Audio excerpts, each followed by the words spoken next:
Welcome to Shanghai, a city where the future meets the past, where you can find skyscrapers that brush the clouds and ancient traditions that are hidden in the shadows of the modern architecture of the city.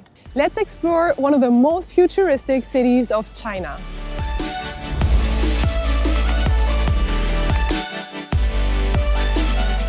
With more than 26 million residents in the metropolitan area of Shanghai, it is the most populated city of China and the third most populated city in the world. Shanghai is China's futuristic city. It has become its financial center in recent years, and it has developed a lot in the last 10 years, more or less.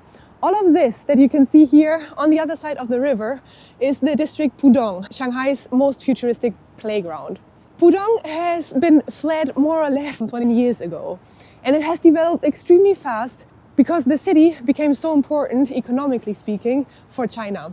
More and more people moved here, and nowadays there are over 1,000 skyscrapers that are taller than 100 meters in the city of Shanghai. And that is partially because of the population density. Obviously, the more people move here, the more houses and buildings they need, also offices as well. So Shanghai had to develop fast, and since the space here, the area, is limited, they had to build high. And this is the reason why Shanghai's skyline is one of the most iconic and most impressive skylines in the world.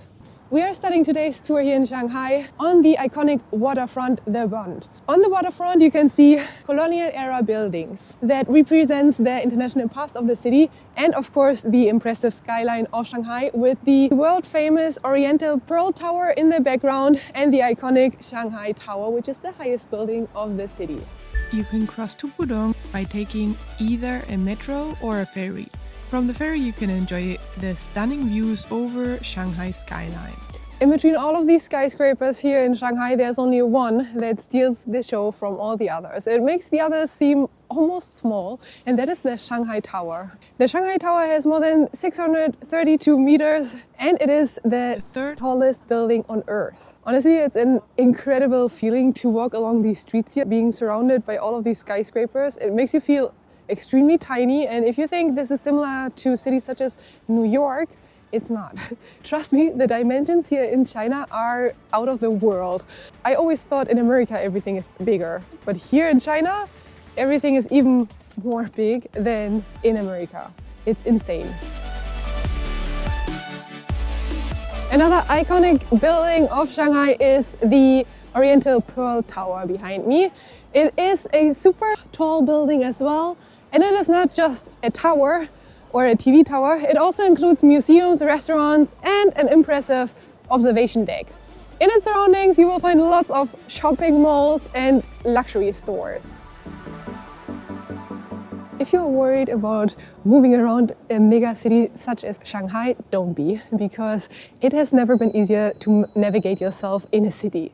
You can easily use the metro system, which is an insane system of more than 20 metro lines, and it used to be the largest metro system in the world until in December 2024, Beijing opened up a new line, and therefore Shanghai nowadays is only the second largest metro system in the world. You will find more than 800 kilometers of railways here in the metro system, and it connects literally every single corner of the city with each other. So you can get anywhere by using the metro. It is a rather new system, I would say, and it is super affordable with only 3 to 5 yuan per ride. The trains are super clean, bright, and modern, as you can see. They ride every 2 to 3 minutes during peak hours. And as you can see, there are lots of signs in Mandarin and English as well, so you can easily navigate yourself. I completely forgot to tell you how you can actually get a ticket. There are digital systems such as WeChat and Alipay that you can use to buy a ticket, or you can use the ticket machine. That's what I've done right now. If you want to know more about Alipay and WeChat and how to pay in China in general, I created a video about things you need to know before coming to China, so make sure to check that out afterwards. It is super easy to get a ticket, and it is super easy to enter and leave the station with those tickets. Super easy. It is nothing unusual here in Shanghai to see this rather traditional and ancient buildings, and then the modern skyscrapers in the background. It's a huge but very impressive contrast. We just found a super cute street with a market that offers so much food that is typical here from the area. One thing you have to try in Shanghai, because Shanghai is famous for these things, are these dumplings here. They are meatballs and in there is some sauce as well. They are supposed to be super juicy and delicious, so make sure to try them while being here in Shanghai. The texture is super soft, the meat is juicy, it's a high recommendation. For all of this, we paid 100 yuan.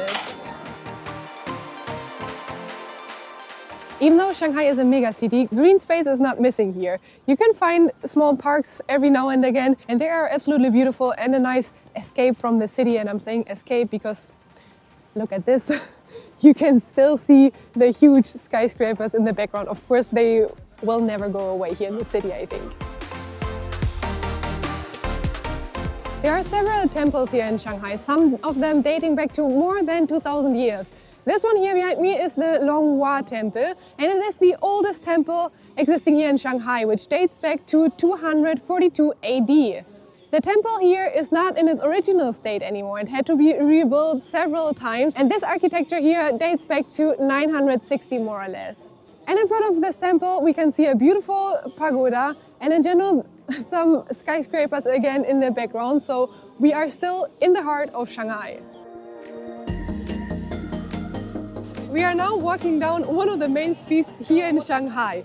This street is full of people, as you can see. We are here at night and there are so many people. It looks actually super impressive with all the lights in the stores and all the ads that are lit up. It kind of reminds me of the Times Square in New York, but I must admit that this place here in Shanghai looks way cleaner. There aren't as many people as in New York, and it is so much cleaner. This is a must-visit place if you are here in Shanghai because it is so cool to see this. The whole atmosphere, the lights and everything is quite unique. Now this was it for the first day here in Shanghai. Tomorrow I'm going to show you a much quieter place and a more authentic Chinese village.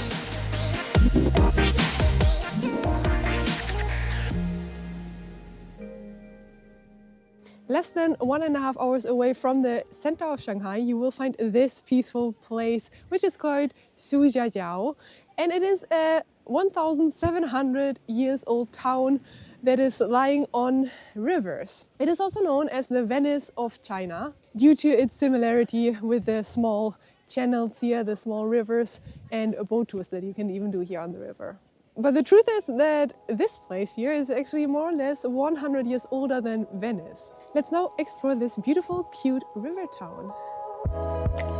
This area here is more than 3 square kilometers wide, so you can take your time to explore the cute little streets here. There are several such ancient towns here in this area of Shanghai, but they say that this one here is the best one and the most beautiful one. So this place here is a super touristic place. So far we haven't seen many tourists, but I think this street over there looks a little bit more crowded. We just bought our first snack here. I suppose that in this area there we will find way more things to buy. But yeah, just so you know, you can of course also try lots of local things here. And this is some kind of waffle. It's crunchy, completely crunchy. And we saw just a lady over there who was making it super freshly. And it's sweet. It tastes like a waffle of ice cream, but a sweet one and a very good one. There are waffles that taste like nothing. This one is one of the good ones. I won't get far without eating much, I think. There's a lot. And this one here is a Chinese pancake. That's what the woman said. A Chinese pancake that is sweet and delicious, according to her. So let's give it a try. I think it's a rice cake. This here is something caramelized. It's not sugar. I wouldn't call this sweet. The sweets here in China in general aren't sweet at all for European taste. But it's good, and I like that it is not too sweet actually. Before, by the way, we've seen frog. That looked a bit strange, to be honest, for me. I think here it's a rather normal dish. We just passed by a temple, which was also a beautiful sight. There are several temples here in the area that you can discover. Temples, bridges, parks, and so on. And lots of food again. We are going to try some kind of bread now for the very first time. It has cost me 7 yuanes. Honestly, it feels good to eat a bread again. This is, of course, not as the bread in Europe. It has kind of something like an Arabian bread, I think. It's kind of similar. It's delicious. It is super crunchy. It tastes a lot like sesame. And there are some herbs in there. I'm not sure if you can see that. But it just feels good to have something similar to bread again. It's been a while already. Make sure to really spend some time exploring the side streets. You will find some really stunning temples there. We are here in one of the most touristic areas of this little village, and here we found something interesting. You can eat scorpions, there's spider, there are worms and bugs. Let me know in the comment section if you would actually eat this. We now got something that reminds me of an empanada China.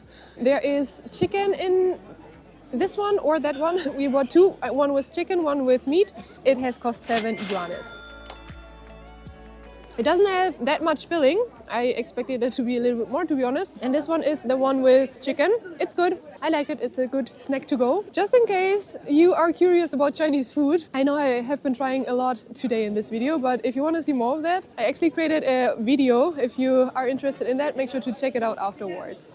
And we made it to the most touristic place here of this village. As you've noticed, there are a lot of people in the surroundings already, and this bridge behind me is the reason for it. There are many bridges here. This is the Bangsheng Bridge, which is the biggest bridge and the oldest bridge of the village.